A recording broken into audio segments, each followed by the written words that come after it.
Baiklah, sebelum saya memaparkan materi tentang proses audit kinerja, izinkan saya memperkenalkan diri terlebih dahulu. Perkenalkan, nama saya Juwita Sirait dengan ujung NIM 037, Prodi Keuangan Daerah Fakultas Ekonomi dan Bisnis. Pengertian audit kinerja. Audit kinerja adalah proses sistematis yang dilakukan secara objektif untuk mengevaluasi kinerja organisasi, program, fungsi, atau kegiatan. Tujuannya adalah untuk mengetahui tingkat keterkaitan antara kinerja dan kriteria yang ditetapkan serta mengomunikasikan hasilnya kepada pihak-pihak yang berkepentingan. Audit kinerja. Audit kinerja memiliki tujuan untuk mengevaluasi kegiatan program atau proyek yang telah dilaksanakan secara efektif, efisien, dan keekonomis, serta memastikan kepatuhan terhadap peraturan perundang-undangan. Manfaat audit kinerja. Audit kinerja memiliki manfaat yang signifikan dalam meningkatkan kinerja sektor publik. Beberapa manfaatnya yaitu meningkatkan kinerja, mengidentifikasi masalah dan alternatif penyelesaiannya. Yang ketiga, mengidentifikasi sebab-sebab aktual dari suatu masalah. Yang keempat, mengidentifikasi peluang dan kemungkinan untuk mengatasi kebodosan dan ketidakefisienan. Mengidentifikasi kinerja untuk menilai pencapaian tujuan organisasi, melakukan evaluasi atas sistem pengendalian internal, menyediakan jalur komunikasi antara tatapan operasional dan manajemen, dan melaporkan ketidakberesan. Pengembangan audit kinerja. Pengembangan audit kinerja telah memulai beberapa tahapan penting sejak diperkenalkan pertama kali pada tahun 1971.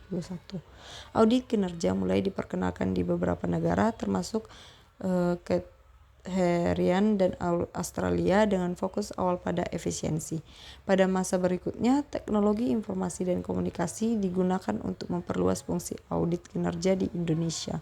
Audit kinerja diperkenalkan pada tahun 1976 dengan kerjasama dengan USGAD dan telah melaksanakan 99 audit kinerja sejak tahun 2004 sampai 2007. Proses audit kinerja. 1. Tahap pengenalan dan pengendalian kinerja sektor publik, yaitu survei pendahuluan, terus review sistem pengendalian manajemen, dan tahap yang kedua yaitu tahap audit kinerja sektor publik, telaah hasil-hasil program, yang kedua telaah ekonomi dan efisiensi, yang ketiga telaah kepatuhan. Yang ketiga, tahap pelaporan kinerja sektor publik, yaitu persiapan pelaporan, review dan revisi, dan pengiriman dan penyajian pelaporan. Dan yang keempat, tahap penindaklanjutan kinerja sektor publik, yaitu desain, follow up, dan investigasi dan pelaporan. Relasi antara audit kinerja terhadap akuntabilitas publik. Relasi antara audit kinerja dan akuntabilitas publik terdiri dari beberapa aspek yang paling terkait. Akuntansi publik meliputi akuntansi kejujuran dan hukum, proses, program, dan kebijakan. Audit kinerja sangat diperlukan dalam akuntabilitas publik untuk menilai tingkat keberhasilan kinerja suatu kementerian atau lembaga pemerintah dan memastikan sesuai atau tidaknya sasaran kegiatan yang menggunakan anggaran dan transparansi dalam pelaksanaannya. Audit kinerja dilakukan untuk meningkatkan akuntabilitas berupa peningkatan pertanggungjawaban manajemen kepada lembaga perwakilan, pengembangan bentuk-bentuk laporan akuntabilitas, perbaikan indikator kinerja, perbaikan perbandingan kinerja antara organisasi sejenis yang diperiksa, serta penyajian informasi yang lebih jelas dan normatif. Relasi antara audit kinerja terhadap akuntabilitas publik.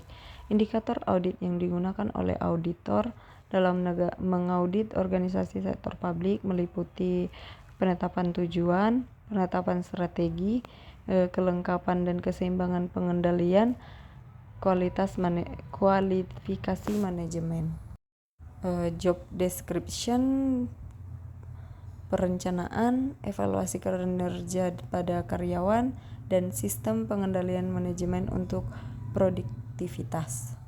Garis wewenang dan tanggung jawab, pelaksanaan dan pengendalian kegiatan.